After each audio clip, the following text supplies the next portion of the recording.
Hello students, आज हम पढ़ने जा रहे हैं कक्षा 12 की फ्लेमिंगो बुक का जो पॉइंट एंड पैनकेक चैप्टर है, इसका second part. Gemini studio was the favourite haunt of poets like S Yogiyar, Sangu Subramaniam, Krishna Shastri and Harindranath Chattopadhyay. तो जेमिनी स्टूडियो था वो एस योगियार, सांगू सुब्रमण्यम, कृष्ण शास्त्री तथा हरींद्रनाथ चट्टोपाध्याय जैसे कवियों का प्रिय मिलने की जगह थी या प्रिय बसेरा था। It had an excellent mess, यहाँ एक बहुत अच्छा भोजनालय था। Which supplied good coffee at all times of the day and for most part of the night. इसमें एक बहुत अच्छा भोजनालय था जो पूरा दिन और रात के अधिकतर भाग में अच्छी कॉफ़ी प्रदान करता था। Those were the days when Congress rules mean prohibition and meeting over A cup of coffee was rather satisfying entertainment। उन दिनों जो कांग्रेस शासन का अर्थ होता था मद्य निषेध यानी शराब का निषेध था, तथा कॉफ़ी के एक कप के लिए मिलना संतोषजनक मनोरंजन होता था। Barring the office boys and a couple of clerks everybody else at the studio radiated leisure यानी खाली समय।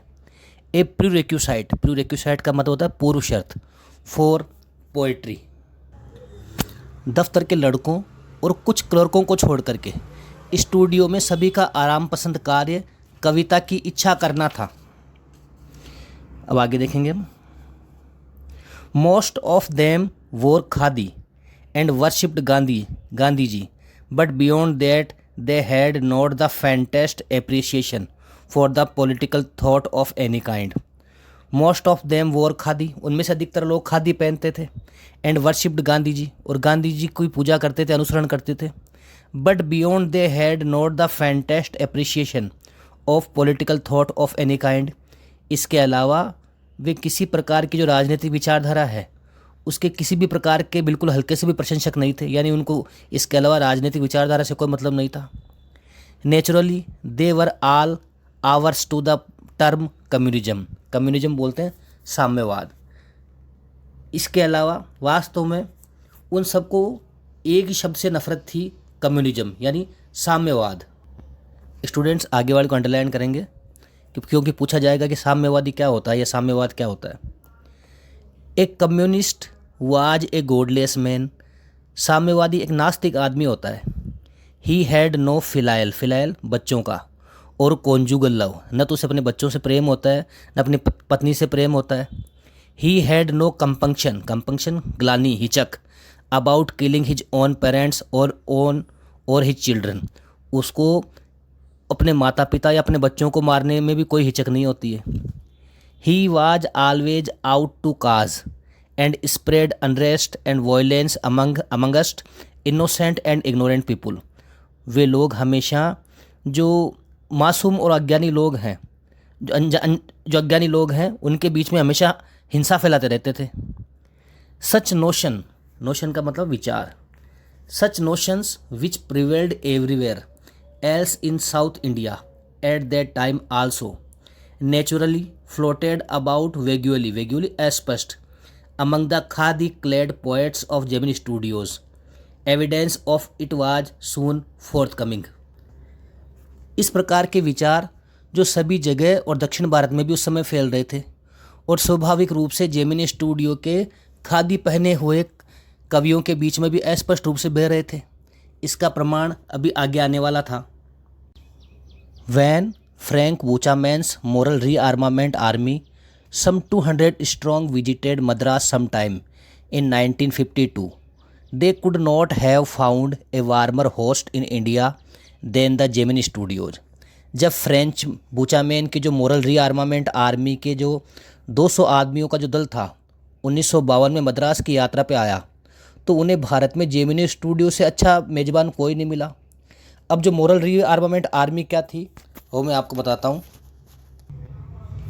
यह एक सामाजिक और आध्यात्मिक आंदोलन था जिसे फ्रैंक बुचामैन ने 1938 में शुरू किया था। इसका उद्देश्य लोगों के चरित्र और नैतिक मूल्यों को मजबूत करना था। बुचामैन का मानना था कि दुनिया की समस्याओं का समाधान केवल हथियारों से नहीं बल्कि नैतिक और आध्यात्मिक सुधार से हो सकता है। ये लोग साम्यवाद का विरोध करते थे, इसलिए इसको ये रीआर्मामेंट आर्मी कहा गया है इसको। When Frank Buchanan's moral rearmament army, some 200 strong, visited Madras sometime in 1952, they could not have found a warmer host in India than the Gemini Studio. जब फ्रैंक बुचामैन की मोरल रीआर्मामेंट के आदमियों के जो 200 जो मोरल रीआर्मामेंट आर्मी थी, इसके 200 लोग जब मद्रास आए 1952 में, तो उनको भारत में जेमिनी स्टूडियो से अच्छा मेज़बान कोई मिल ही नहीं सकता था। Someone called the group an international circus. किसी ने तो इस ग्रुप को कहा कि कोई अंतर्राष्ट्रीय सर्कस आया है। They weren't very good on the trapeze. ट्रापीज मतलब उछल कूद करना, वे उछल कूद में भी ज़्यादा बढ़िया नहीं थे।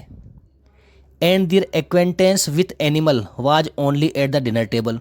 और उनके जो जानवरों से जो जान पहचान थी वो केवल खाने की टेबल पर थी। यानी जैसे सर्कस के अंदर को जानवर होते हैं, उनके पास कोई जानवर भी नहीं थे, वो तो केवल खाने की टेबल पर जानवरों को खाते थे, बाकी उनको पता ही नहीं था।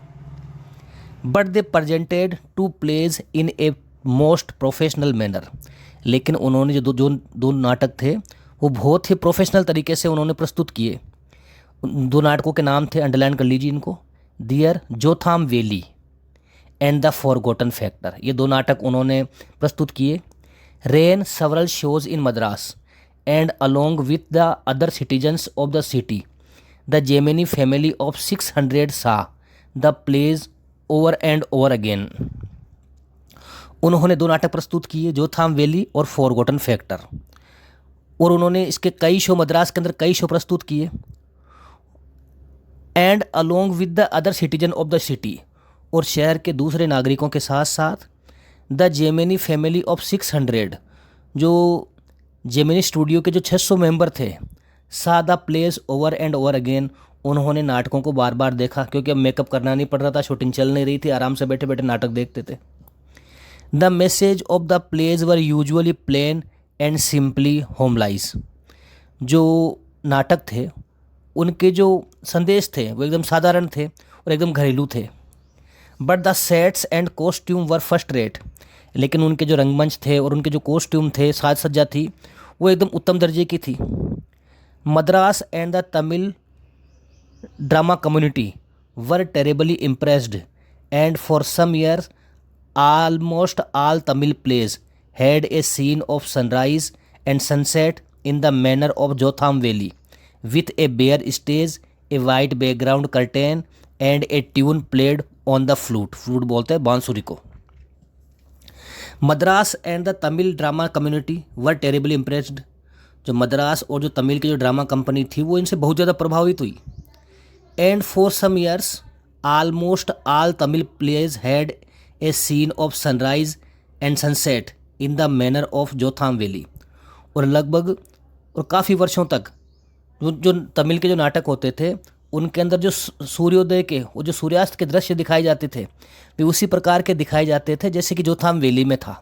विथ ए वेयर स्टेज, इसमें क्या होता था कि एक खाली रंगमंच होता था, ए वाइट बैकग्राउंड कर्टेन, वहाँ पर एक सफ़ेद पर्दा लगा दिया जाता, and A tune played on the flute, और बांसुरी के ऊपर एक धुन बजा दी जाती।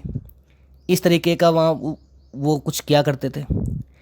It was some years later that I learned the MRA was a kind of counter movement to international communism and the big bosses of the Madras like mister Vasan simply played into their hand. इसके कुछ वर्ष बाद मैंने जाना कि MRA एक प्रकार का अंतर्राष्ट्रीय साम्यवादी आंदोलन था, जो आंदोलन था उसकी खिलाफत थी, और मद्रास के जो श्रीमान वासन जैसे बड़े मालिक उनके हाथों आसानी से खेल गए थे। अब आगे पढ़ेंगे। I am not sure however that this was indeed the case for the unchangeable aspect of these big bosses and their enterprises remain the same. मैं ज़्यादा आश्वस्त नहीं हूँ कि यह वही मामला था, क्योंकि जो बड़े बड़े मालिक थे उनके उद्योग धंधे जो थे वो पहले के समान ही चलते रहे, उनमें ऐसा कोई ख़ास फ़र्क नहीं आया। MRA और नो MRA, चाहे MRA हो या नहीं हो, इंटरनेशनल कम्युनिज्म और इंटरनेशनल और नो इंटरनेशनल कम्युनिज्म, राष्ट्रीय साम्यवाद हो या राष्ट्रीय साम्यवाद न हो, the staff of Gemini studio had a nice time hosting 200 people of all huge, huge बोलते हैं रंग को, and size of at least 20 nationalities. अंतर्राष्ट्रीय साम्यवाद हो या इसका प्रभाव हो या नहीं हो, जेमिनी स्टूडियो का जो स्टाफ था उसके लिए बहुत अच्छा समय गुजर रहा था। वो लगभग 20 देशों के जो अलग अलग आकार और रंग के जो 200 आदमी आए हुए थे उनकी बढ़िया मेज़बानी कर रहे थे वो, और उनका बढ़िया टाइम पास हो रहा था। It was such a change from the usual collection of crowd players waiting to be slapped with thick layers of makeup by the office boy in the makeup department. ये एकदम उनके लिए बढ़िया time गुजर रहा था। It was such a change from the usual collection of crowd players. वो हमेशा कल भीड़ का मेकअप करते रहते थे और उसी भीड़ के बीच में रहते थे। वेटिंग टू बी स्लेप्ड, जो मेकअप करवाने के लिए खड़े रहते थे। अब आगे देखेंगे। उस भीड़ की भूमिका निभाने वाले कलाकारों से, जो कि श्रृंगार विभाग में ऑफिस बॉय के द्वारा अपने आप को रंगों से पुतवाने का इंतजार करते रहते थे, उनके लिए काफ़ी अच्छा बदलाव था। ए फ्यू मंथ्स लेटर, एक महीने बाद, the telephone lines of big bosses of Madras buzzed घनघनाना, and once again we at Gemini Studio cleared a whole shooting stage to welcome another visitor. कुछ महीनों बाद में जो मद्रास के जो बड़े बड़े बॉस हैं उनकी जो टेलीफोन की घंटियां हैं, जो जेमिनी स्टूडियो के जो बड़े बड़े बॉस हैं उनकी टेलीफोन की घंटियां घनघनाने लगी, और हमने एक बार दोबारा एक नए मेहमान का स्वागत करने के लिए मंच को वापस खाली कर दिया। All they said was that he was a poet from England. सब ने कहा कि वो कोई इंग्लैंड से आया हुआ कवि था। The only poet from England the simply Gemini staff knew or heard of were Wordsworth and Tennyson. जो केवल जो इंग्लैंड से आए हुए कुछ जो कवि थे जिनको जेमिनी स्टाफ जानता था वो थे वर्ड्सवर्थ और टेनिसन। यानी जो जेमिनी स्टाफ था वो केवल वर्ड्सवर्थ को या जो टेनिसन इनके नाम सुन रखे थे, बाकी उनको पता ही नहीं था कौन है। The more literate ones knew of Keats, Shelley and Byron. जो ज़्यादा पढ़े लिखे थे वो जॉन किट्स को, शेली को, बैरन को, इनको जानते थे। एंड वन और two might have faintly come to know of someone by the name of Eliot, and one or two might have faintly come to know of someone by the name Eliot, और जो उनमें से एक आध थे उन्होंने हल्का सा इलियट का नाम सुन रखा था। Who was the poet visiting the Gemini studio? तो फिर ये कौन कवि था जो जेमिनी स्टूडियो में घूमने के लिए आने वाला था? He is not a poet, he is an editor. यह एक कवि नहीं है, यह तो एक संपादक है। That's why the boss is giving him a big reception, और इसीलिए मालिक उसका बड़ा सत्कार कर रहे हैं। Vasan was also the editor of popular Tamil weekly Ananda Vikatan. जो वासन थे वो भी एक प्रसिद्ध तमिल साप्ताहिक पत्रिका आनंद विकेतन का संपादक था। He wasn't the editor of any of the non names of British publication in Madras. वह मद्रास के किसी भी जाने माने ब्रिटिश प्रकाशन का संपादक नहीं था। That is those known at the Gemini Studios, जिनके बारे में जेमिनी स्टूडियो के लोग जानते थे। सीन्स, जो सबसे आगे सीन्स लगा इसका मतलब हुआ क्योंकि। Scenes the top man of the Hindu were taking the initiative पहल करना। द सरमाइज अनुमान लगाना। was that the poet was the editor of a daily but not from the Manchester Guardian or London Times। जो क्योंकि जो द हिंदू के जो top most जो बॉस थे वो उसकी अगवानी कर रहे थे, तो ये अनुमान लगाया गया कि जो कवि था वो किसी the Hindu were taking the initiative. Since the top man of the Hindu were taking the initiative, क्योंकि जो द हिंदू पत्रिका है उसके जो बॉस वगैरह हैं वो इसकी अगवानी कर रहे थे। द सरमाइज, तो अनुमान लगाया गया। The poet was the editor of A daily, कि जो कवि था वो किसी अखबार का संपादक था। But not from the Manchester guardian और द लंदन टाइम्स, लेकिन मैनचेस्टर गार्डियन या लंदन टाइम का तो नहीं था, क्योंकि उनके नाम तो लोग जानते थे। That was all that even most well informed among us new. बस ये सब बातें ही थी जिन्हें हम जानते थे। At last around 4 in the afternoon the poet और द एडिटर अराइव्ड। अंत में लगभग 4 बजे के करीब वह कवि या संपादक वहाँ आ पहुँचा। ही was a tall man, very English, very serious and of course very unknown to all of us. वह एक लंबा व्यक्ति था, बहुत ज़्यादा अंग्रेज, बहुत गंभीर और वास्तव में हम सबसे बिल्कुल अपरिचित। Battling with a half a dozen pedestal fans on the shooting stage, the boss read out a long speech. अभिनय करने वाले मंच पर लगभग आधा दर्जन जो टेबल फैन थे, उन पंखों के बीच में मालिक ने एक लंबा भाषण पढ़ा। It was obvious that he too knew precious little about the poet और द एडिटर। ये बात स्पष्ट थी कि वो भी उस कवि या संपादक के बारे में बहुत थोड़ा ही जानता था। The speech was all in the most general terms, but here and there it was peppered with words like freedom and democracy. The speech was all in the most general terms, जो भाषण था वो लगभग छोटी मोटी बातों पे ही था, लेकिन इसको यहाँ वहाँ आज़ादी और लोकतंत्र की जैसे शब्द डाल करके इसको चटपटा बनाया गया था। देन द पोएट स्पोक, इसके बाद कवि बोला। He couldn't address A more dazed and silence audience. वो एक एड्रेस का मतलब संबोधित करना, वो एक भौचक्की और जो शांत बैठे जो श्रोता थे उनको संबोधित नहीं कर सका। No one knew what he was talking about and his accent बोलने का तरीका defeated any attempt to understand what he was saying. कोई नहीं जानता कि वह किसके बारे में बातें कर रहा था, और उसके बोलने के लहजे ने यह समझने की कि वह क्या कर रहा है कि हर प्रयास को विफल कर दिया।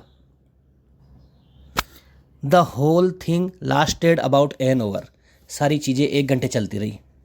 देन द पोएट लेफ्ट, और इसके बाद कवि चला गया। And we all dispersed in utter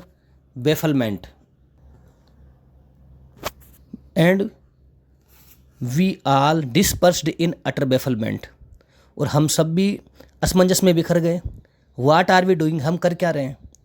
what is an English poet doing in A film studio which makes Tamil films for the simplest sort of people. एक अंग्रेजी कवि एक ऐसे फिल्म स्टूडियो में कर क्या रहा है जो तमिल फिल्में बनाता है, जो कि साधारण तमिल लोग हैं उनके लिए साधारण फिल्में बनाता है। वहाँ ही अंग्रेज कवि कर क्या रहा है, किस लिए आया है। People whose lives least afforded them the possibility of cultivating a taste for English poetry. The poet looked pretty baffled too, for he too have felt the sheer incongruity of his talk about the thrills and travels of an English poet। लोग जो कुछ नहीं जानते किस प्रकार कविता का आनंद ले पाएंगे। कवि भी थोड़ा विफल दिखाई दे रहा था, क्योंकि उसे महसूस हो गया था कि एक अंग्रेज कवि का अपने कठोर परिश्रम और रोमांचक घटनाओं के बारे में बातें करना बेकार था। उसकी यात्रा एक अवर्णीय रहस्य बन के रह गई थी। His visit remained an unexplained mystery. उसकी जो यात्रा थी वो एक अवर्णीय रहस्य बनकर रह गई थी। The great prose writers of world may not admit it. अब अगला चैप्टर आ रहा है इसमें। अगला ये जो पैसेज आ रहा है ये थोड़ा टफ है, इसको थोड़ा ध्यान से पढ़ें। The great prose writers of the world may not admit it. संसार के महान गद्य लेखक इस बात को शायद स्वीकार नहीं करेंगे। बट माई कन्विक्शन विश्वास grows stronger day after day that pros writing is not and can not be the true pursuit अनुसरण करना ऑफ ए जीनियस। संसार में महान गद्य लेखक इस बात को शायद स्वीकार नहीं करेंगे, किंतु मेरा विश्वास दिन प्रतिदिन बढ़ता जा रहा है कि एक गद्य लेखन कभी भी महानता का अनुसरण नहीं कर सकता। It is for the patience persistent बोलते हैं हटी, preserving drudge with a heart so shrunken that nothing can break it. Rejection slips don't mean a thing to him. He at once set about making a fresh copy of long prose piece and sent it to another editor enclosing postage for the return of the manuscript. Manuscript का बोलते हैं पांडुलिपि, पांडुलिपि original copy. यह एक धैर्यवान, आग्रही और कठिन परिश्रम करने वाले उस हृदय के लिए है जो इतना सख्त है कि कोई वस्तु उसे तोड़ नहीं सकती है। अगर उसकी जो रचना है वो अस्वीकृत भी हो जाती है तो वह एकदम से दोबारा नई प्रति बनाने लग जाता है और दूसरे संपादक के पास अपनी जो कॉपी है उसको एक टिकट लगाकर वापस भेज देता है। आगे देखेंगे इसको। It was for such people that the Hindu had published a tiny announcement in an insignificant बेकार corner of an unimportant page, a short story contest organized by a British periodical पत्रिका by the name The Encounter। ऐसे ही आदमियों के लिए जो अखबार था the Hindu, उसने अपने एक अनावश्यक पृष्ठ के छोटे से कोने में एक विज्ञापन छापा और एक लघु कहानी प्रतियोगिता का आयोजन ब्रिटिश पत्रिका के द्वारा किया गया जिसका नाम था द एनकाउंटर। अब आगे देखेंगे उसको। Of course, the encounter wasn't a known commodity among the Gemini literati। वास्तव में ये जो पत्रिका थी द एनकाउंटर, ये जेमिनी के साहित्यकारों के बीच में इतनी जानी पहचानी वस्तु नहीं थी।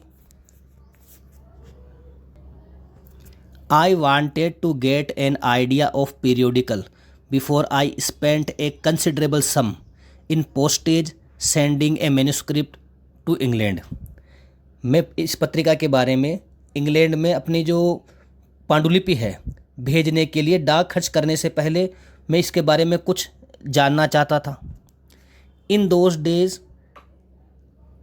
Days the British Council library had an entrance with no long winded sign boards and notices to make you feel you are sneaking into a forbidden area. Sneaking मतलब चुपके से घुसना। उन दिनों ब्रिटिश काउंसिल लाइब्रेरी का जो प्रवेश द्वार था वो हवा में लटके हुए साइन बोर्डों व सूचना पटों के लगे हुए नहीं रहते थे, जिससे आपको ये महसूस नहीं हो सके कि आप चुपचाप से किसी निषेध इलाके के अंदर प्रवेश कर रहे हैं। And there were copies of the Encounter lying about in various degrees of freshness almost untouched by readers. और वहाँ पर बिल्कुल ताज़ा पाठकों के द्वारा अनछुई द एनकाउंटर की पत्रिकाएं पड़ी हुई थी। When I read the editor's name, जब मैंने वहाँ संपादक का नाम पढ़ा, I heard a bell ringing in my shrunken heart, तो मेरे सिकड़े हुए दिल के अंदर घंटियाँ बजने लगी। It was the poet who had visited the Gemini Studio, ये तो वही कवि था जो जेमिनी स्टूडियो में आया था। I felt like I had found a long last brother and I sang as I sealed the envelope and wrote out his address। I felt like I had found a long lost brother, मुझे ऐसा लगा जैसे मेरा काफ़ी वर्षों का खोया हुआ भाई मिल गया था। And I sang as I sealed the envelope and wrote out his address। और जब मैं लिफाफे को बंद कर रहा था और उस पर एड्रेस लिख रहा था तो मैं गाने गा रहा था। I felt that he too would be singing the same song of the same time। Long-est brothers of Indian film discover each other by singing the same song in the first reel and in the final reel of the film। मैंने ऐसे महसूस किया कि जैसे मुझे मेरा काफ़ी दिनों से खोया हुआ भाई मिल गया था। और मैंने एक गीत भी गाया जब मैंने लिफाफे को बंद किया और उस पर पता लिखा। मैंने ये महसूस किया कि वह भी उसी समय वही गीत गा रहा होगा जो मैं गा रहा हूँ। जैसे भारतीय फिल्मों में बहुत से खोए हुए भाई जब लास्ट के रील में मिलते हैं तो अंत में वही गाना गाते हैं। Stephen Spender, Stephen that was this his name. Stephen Spender, Stephen उसका यही नाम था उसका। And years later when I was out of Gemini Studio and I had much time but not much money. और कई वर्षों के बाद में जब मैं जेमिनी स्टूडियो से बाहर था तो मेरे पास समय तो काफ़ी था किंतु धन काफ़ी नहीं था। Anything at a reduced price, reduced कम कीमत की। अट्रैक्टेड माई अटेंशन, तो कोई भी कम कीमत की जो चीज़ होती थी मेरा ध्यान खींच लेती थी। On the footpath in the front of Madras Mount Road post office there was a pile, pile बोलते हैं ढेर को, a bray of brand new books for 50 paise each. Madras के माउंट रोड के डाकघर के सामने फुटपाथ पर 50 पैसे प्रत्येक के हिसाब से किताबों का ढेर लगा हुआ था। Actually they were the copies of the same book, ये वास्तव में उसी किताब की प्रतियां थी। An elegant paper of American origin, जिसके ऊपर जो अमेरिकन मूल का एक शानदार कवर लगा हुआ था।